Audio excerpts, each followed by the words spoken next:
మన గ్రామ దేవతల పుణ్య కథలు శుక్రవారం ఉదయం 7:30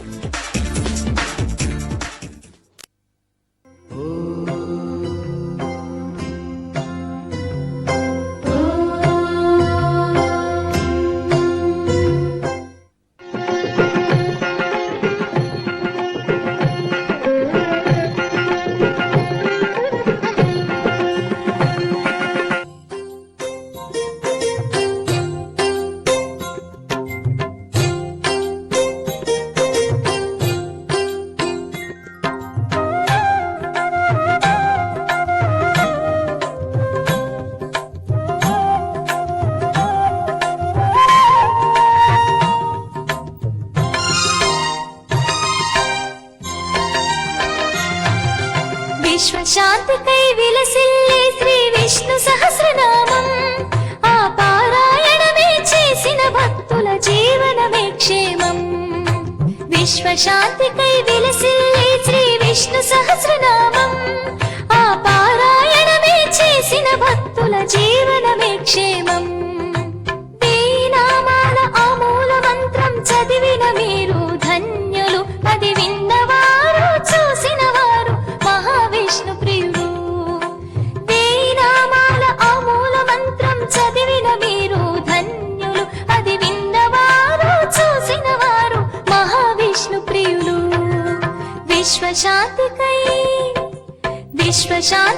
విలసిల్లే శ్రీ విష్ణు సహస్రనామం, ఆ పారాయణమే చేసిన భక్తుల జీవనమే క్షేమం.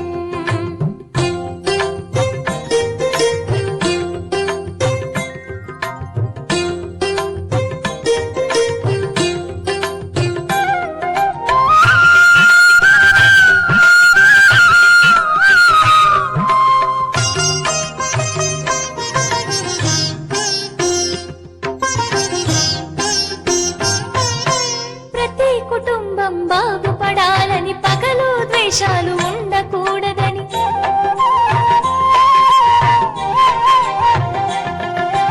ప్రతి కుటుంబం బాగుపడాలని పగలు ద్వేషాలు ఉండకూడదని అందరం కలిసి ప్రార్థన చేద్దాం, అందరం కలిసి ప్రార్థన చేద్దాం, మహావిష్ణువుని వేడుకుందాం.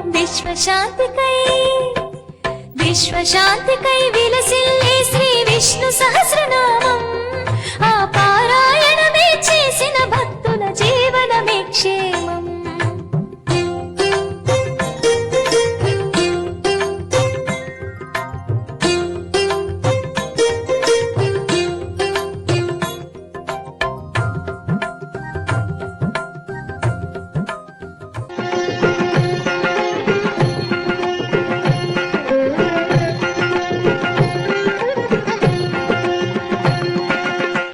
జై శ్రీమన్నారాయణ.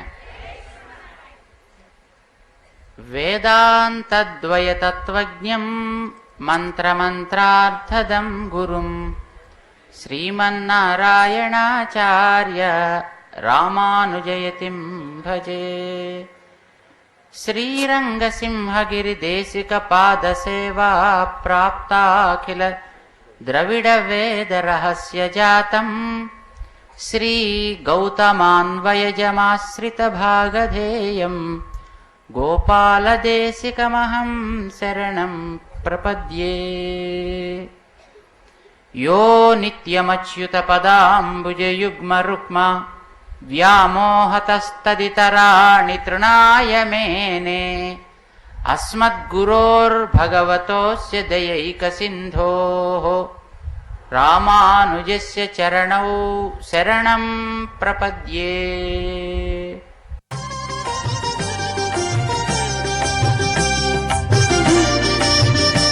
భగవద్ రామానుజుల వారు శరణాగతి గద్యంలో అనుగ్రహిస్తారు.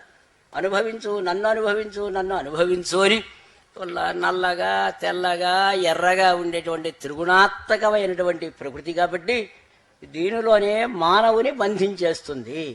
ఆ వచ్చినది పూతన చేసిన పని దుర్మార్గమైన పనిని తెలియకుండానే వీరందరూ కూడాను ఆ సౌందర్యంలోనే నిమగ్నులు అయ్యేటట్టుగా పరమాత్మను కాపాడలేని పద్ధతిలో మొట్టమొదట అది తెలియజేసింది. కాబట్టి ప్రకృతి వశులుగా ఉండేటువంటి వారికి భగవద్ దర్శనం అనేది కాదు. ఎలాంటి వారినైనా ప్రకృతి లోపరుచుకుంటుంది అనేటువంటి విషయాన్నంతా కూడాను మనకు పూతనా సంహారం ద్వారా తెలుస్తుంది. తర్వాత రెండవది సారం, మొట్టమొదటే మనం అనుకున్నాం శకటాసుర భంజనం.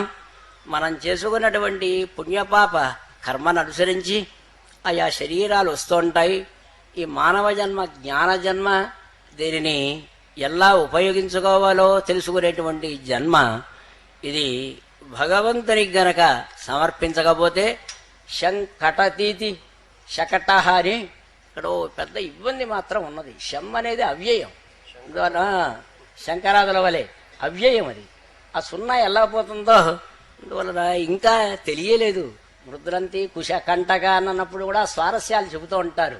అందువల్ల సున్నా ఎలా పోతుందో మొత్తం మీద స్వారస్యం బాగా ఉన్నది కాబట్టి వ్యాకరణ దానికి కొంచెం పక్కగా ఉన్నప్పటికీ ఇబ్బంది ఏం లేదు. ఆ సుఖాన్నంతా కూడాను తొలగిస్తుందట.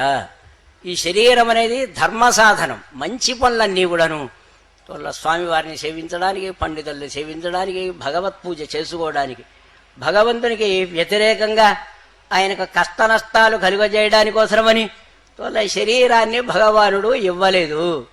ఈ శకటాసురుడు ఒక బండి, ఆ బండిలో ప్రవేశించాడు ఒక రాక్షసుడు శకట రూపంలో.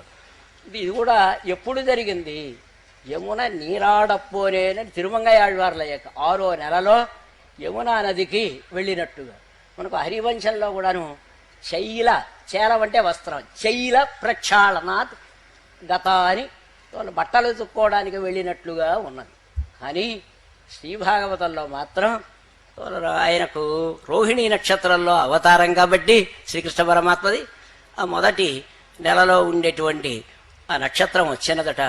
చాలా వేడుకలన్నీ కూడాను చేసుకున్నది యశోదమ్మ.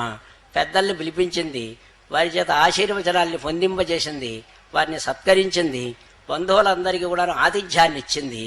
పరస్థానమని చిన్నపిల్లల్ని ఇక్కడికి అక్కడికి వెళ్ళాలి అంటే ఒక మంచి చోటకి తీసుకువెళ్ళి అక్కడ పెడుతూ ఉంటారు పరస్థానం. అలా పరస్థానం చేయించాలని అనుకున్నదట. ఆ దశలో ఆడుకునేటువంటి బండి ఉంటే ఆ బండి కింద ఈయన ఉండి స్తన్యార్థి ప్రరురోధ వాళ్ళ ఆకలి వేసింది అని చెప్పి వాళ్ళ ఏడ్చినట్టుగా ఏడ్చాట. అలాంటి ఏడ్పు ఎవరి వల్ల కాదుట, ఆయన వల్లే హా అన్నాడు.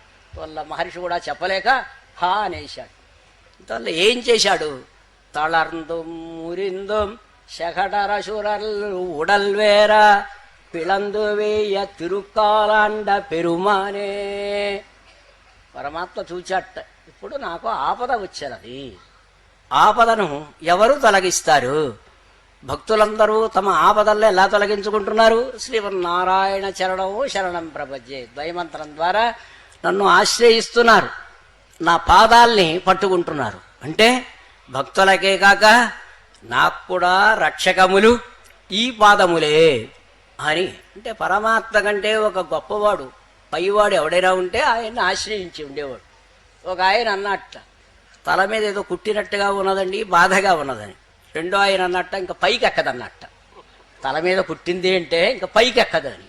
పరమాత్మ కంటే పైవాడు ఎవడైనా ఉంటే వాళ్ళ ఆయన్ని ఆశ్రయించవచ్చు. తిరువడిగళే శరణం అన్నట్ట. ఆయన దీన్ని తమాషాగా కథ చెబుతూ ఉంటారు. గురువు గారు స్వరూప జ్ఞానం ఎంతుందో కథను అనుసరించి తెలుస్తుంది.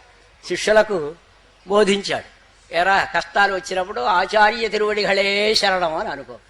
సరే అక్కడ బోధ చేసిన తర్వాత ఆ శిష్యులు ఇచ్చినవన్నీ మూటాముల్లే తీసుకుని పెడుతుంటే ఒక వాగు వచ్చింది, ఈ ప్రవాహం. అందువల్ల మధ్యలోకి వెళ్ళారు, యువకులుగా ఉండేవారు. గురువు గారి యొక్క మూటలు మోసుకుని ప్రవాహం ఎక్కువగా ఉన్నది. గురువుగారు ఏం మందరం చెప్పారు? ఆచార్య తిరువడిగళే శరణం అని అనుకుంటే వారు ఆ ప్రవాహం కొంచెం తగ్గడం చేత వెళ్ళిపోయారు. ఈ ప్రవాహాలు అలాగే ఉంటాయి, వాగులు వరదలు ఎప్పుడు వస్తాయో ఎప్పుడు పోతాయో తెలియదు. గురువుగారు వృద్ధులు కాబట్టి ఆ మధ్యకి వెళ్ళేప్పటికి ప్రవాహ వేగం ఎక్కువైపోయింది. ఆలోచించట, ఏం చెప్పాను? వాళ్ళ ఆచార్య తిరువడిగళి తిరువడిగళే శరణం అని అనుకున్నట్టు. ఆయన ఆచార్యులను వాళ్ళ ఒకరు శిష్యులకు తీర్థమిస్తుంటే తాము ఇచ్చినట్టుగా కాదు, తమ ఆచార్యులు ఇచ్చినట్టుగా భావన చేసి ఇవ్వాలి. కాబట్టి అలా అనుకోకుండా వాళ్ళు అనుకోవడం చేత మునిగిపోవడానికి సిద్ధంగా ఉండే శిష్యులందరూ వచ్చి లేవనెత్తారు అని తమాషాగా చెబుతూ ఉంటారన్నమాట. ఆ విధమైన పద్ధతిలో ఆ పరమాత్మ తన పాదార విందాల్ని ఆశ్రయిస్తే వాళ్ళ శిథిలమయ్యేటట్టుగా చిన్నం భిన్నం శరై దగ్ధం అని వాళ్ళ మొత్తం రామబాణాల చేత లక్ష్యం ముక్కలు అయిపోయేటట్టుగా ఆ బండి అంతా కూడా ముక్కలు అయిపోయింది. పరమాత్మ అనుగ్రహంతో మోక్షం రావాలి. ఆ పాదాలు అది అనుకూలంగా మనం పొందాలి, ప్రతికూలంగా కాదు. ప్రహ్లాదుడు దర్శించాడు, హిరణ్యకశిపుడు దర్శించాలని అనుకున్నాడు. ప్రహ్లాదుడి వలె అన్ని వస్తువుల్లో పరమాత్మను దర్శించాలి. ఈ స్తంభంలోని దేవుడు ఉన్నాడా అని హిరణ్యకశిపుని వలె దర్శించకూడదు.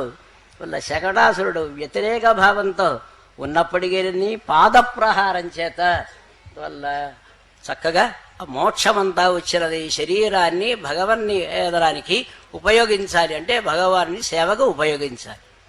తృణావర్తుడు ఇది శ్రీభాగవతంలో ఉన్నది, ఇతర పురాణాల్లో మనకు కనిపించదు.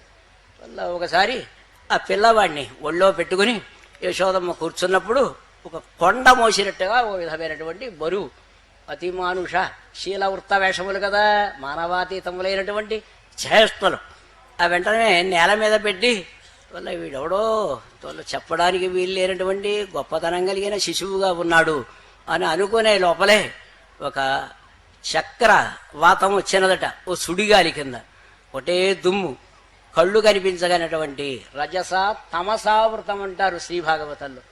రజస్సుతో పరాగంతో చీకటంతా కూడాను. అంతవరకు ఇటు అటు చుట్టూరా తిరిగేవాడు ఆ తృణావర్తుడు పరమాత్మను ఆకాశానికి ఎత్తుకుపోవడానికి ప్రయత్నం చేసినప్పుడు కంఠానికి 2 చేతులు వేసుకుని గట్టిగా నొక్కివేశాట. నొక్కివేస్తే పెద్ద శబ్దంతో ఆ నేల మీద పడిపోయాడు అని ఒక 10 శ్లోకాల్లోపు ఈ తృణావర్త నిరాకరణాన్ని మనకు శ్రీభాగవతంలో మహర్షి తెలియజేశారు. ఆ తృణమే తృష్ణ, వల్ల ఆశ. ఆశ అనుకూలంగా ఉండాలి. అది రజోగుణ తమో గుణములతో కలిసి వెలసి ఉండకూడదు. ఉంటే ఏమవుతుందంటే పొగ ఉన్నప్పుడు ఎలా అయితే కళ్ళు కనిపించవో, కళాయి పోయినప్పుడు ఎలా అయితే అద్దంలో మన బింబం ప్రతిబింబించదో, లోపలుండేటువంటి శిశువును మాయ ఎలా అయితే కప్పివేస్తుందో అలాగా స్వరూప జ్ఞానాన్ని కలుగజేయకుండా సంసారంలోనే ఉంచి కామయేష క్రోధయేష రజోగుణ సముద్భవ అని ఇబ్బంది పెడుతుంది. వల్ల అనుకూలమైనటువంటి కోరికతో భగవదారాధన చెయ్యాలి. తృణావర్త నిరాకరణం ద్వారా ఈ విషయాన్ని తెలియజేసుకోవాలని చెప్పేసి వలన ప్రకృతి మోహాన్ని కలుగజేస్తుంది. దానిని భగవానునికే సమర్పించినప్పుడు వల్ల అది మనకు అనుకూలంగా పరిణమిస్తుంది. వల్ల ఈ జన్మలన్నీ కలగడానికి కారణం ఏమిటంటే వల్ల అవిద్య కర్మ వాసన రుచులని ఆ కారణం చేత ఇచ్చిన శరీరాన్ని శరీరమాద్యంఖలు ధర్మ సాధనమని, ధర్మాల్లో ప్రధానమైన ధర్మం పరమాత్మ కాబట్టి సాక్షాత్తు ధర్మం ఆయన సేవకే ఉపయోగించుకోవాలి. కోరికలు లేనటువంటి మానవ జీవితం ఉండదు. కోరికలు లేకుండా మనిషి ఉంటాడా? మనిషి అంటేనే ఆశ, పేరాశ పనికిరాదు. అది రజోగుణ తమోగుణములతో కూడి ఉండకూడదు. ఆత్మనాశనాన్ని కలుగజేస్తుందని 3 వృత్తాంతముల ద్వారా వాళ్ళు చెప్పారు కదా. వాళ్ళ ఈ వేదములు అనేటువంటి చెట్టులోంచి పండినటువంటి చిలుక కొట్టినటువంటి పండుని వేదసారమని 3 కథల ద్వారా 3 విషయాల్ని మనకు వేదవ్యాసుల వారు అనుగ్రహించారు. ఆళ్వార్ల యొక్క అనుభవాలు ఇంకా ఎన్నెన్నో ఉన్నాయి. మొదట్లోనే పామర్లు అని చెప్పడం చేత లోపలికి వెళ్ళకుండా వైదికము లేనటువంటి విషయాల్ని గ్రహించే స్వభావం కలిగిన వారు మీరందరూ కాబట్టి, ఆశ కలిగిన వారు కాబట్టి మీరు పామరులుగానే వైదిక విషయాల్ని అనుభవిస్తూ ఉండాలని 4 మాటలు చెప్పారు. ఈ అవకాశాన్ని ఇచ్చినటువంటి పెద్దలకు జీర్ స్వామి వారి యొక్క పాదారవిందాలకు అనేక దాసోహాలు సమర్పించుకుంటారు.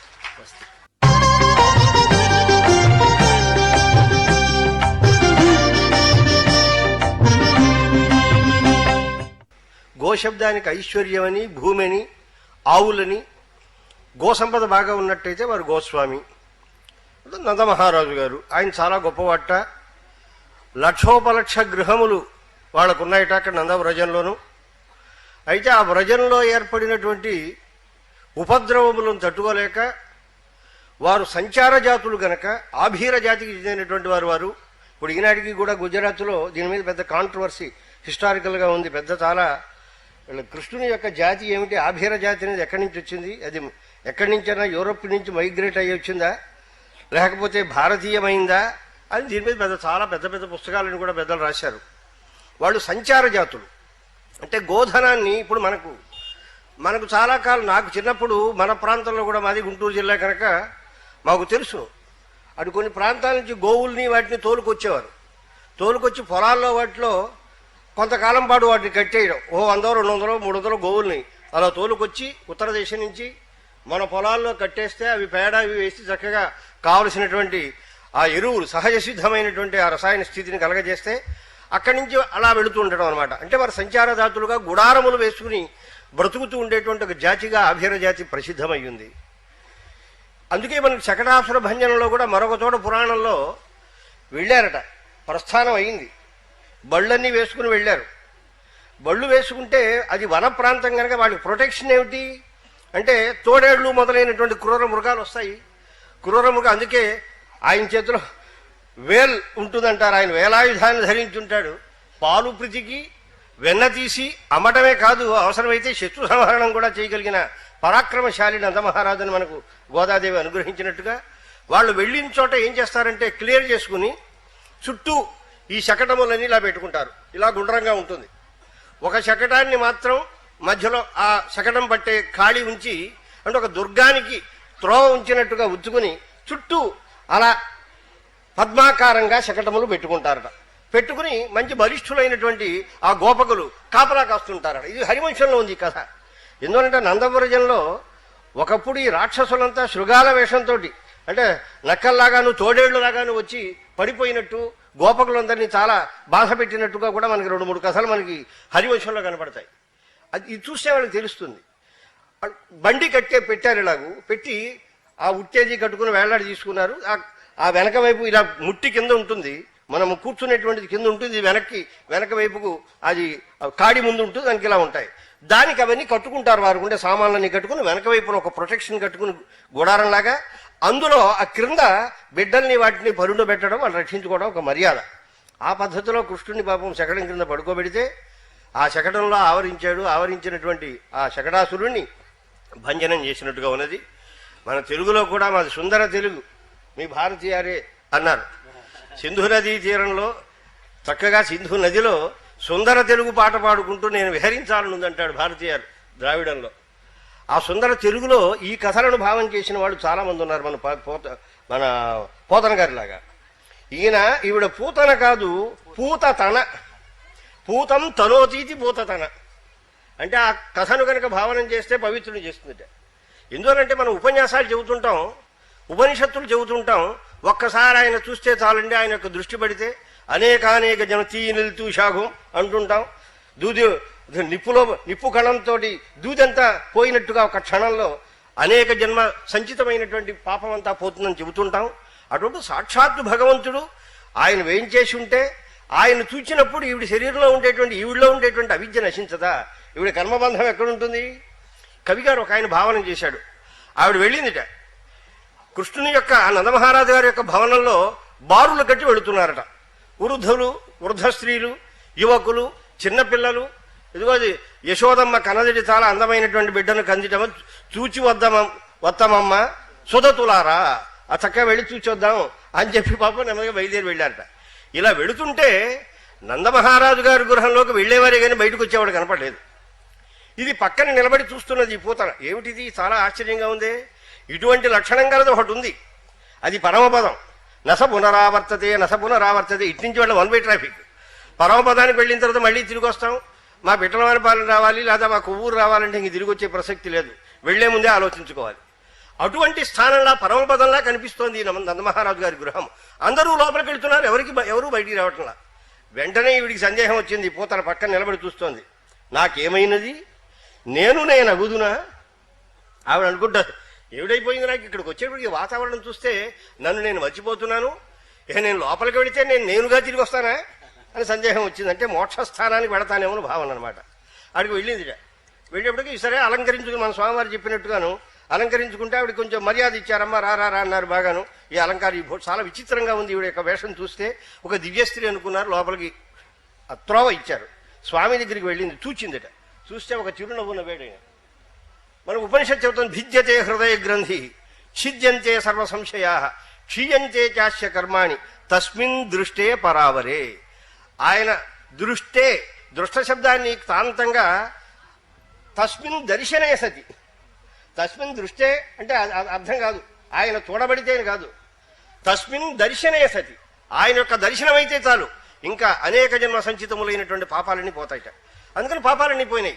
పోయి ఆవిడ అనుకుంటుంది, ఆ నవ్వేవక మోహనాస్త్రమై మాయావాగురంజిమ్ము విజ్ఞానులు సైతము తత్పరీతులన నేనా త్రిప్పుకోగలుగుటల్.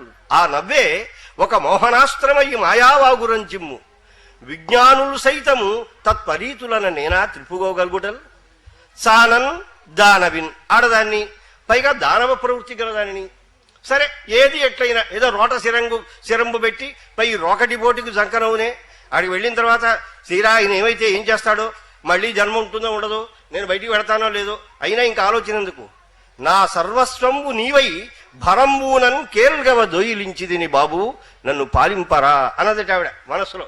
ఇగో నీ భరణ్యాసం చేస్తున్నా, నా సర్వస్వం నీదే అంటే ఒక నవ్వు నవ్వేట ఆవిడ. ఆయన స్పృశిస్తే, ఇది మనకు భాగవతంలో అంటారు, వాళ్ళంతా తీసుకువెళ్ళి శరీరాన్ని ఒక చోట పడేశారట.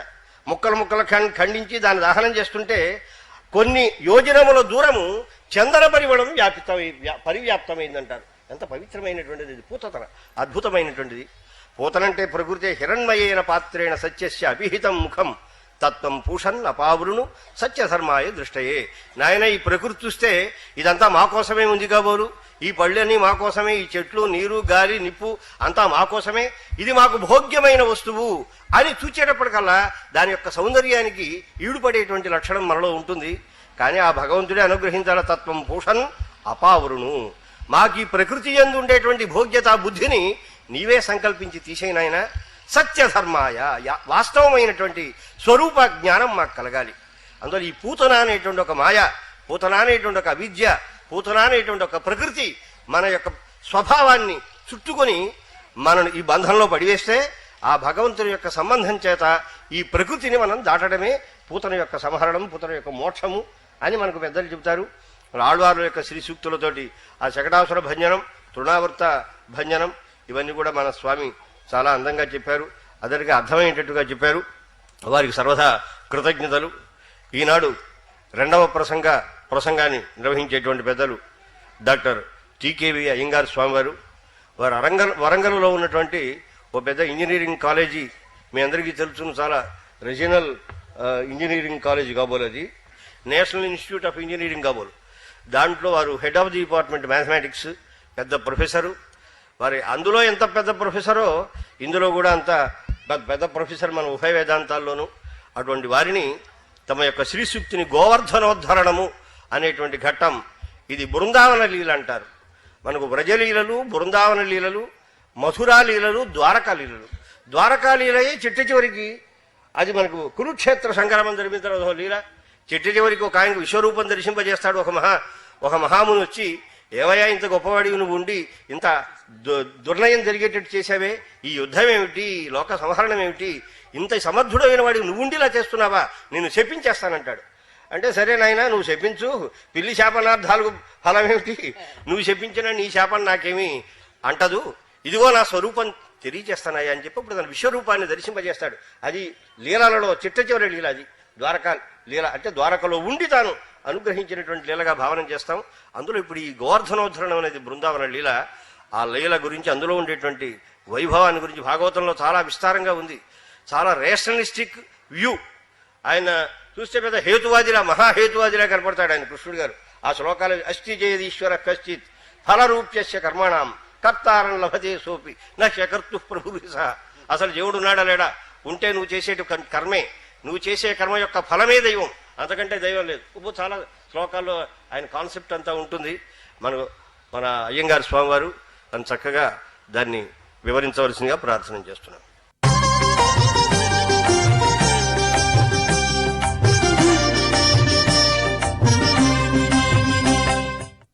ప్రియ భాగవతోత్తములారా,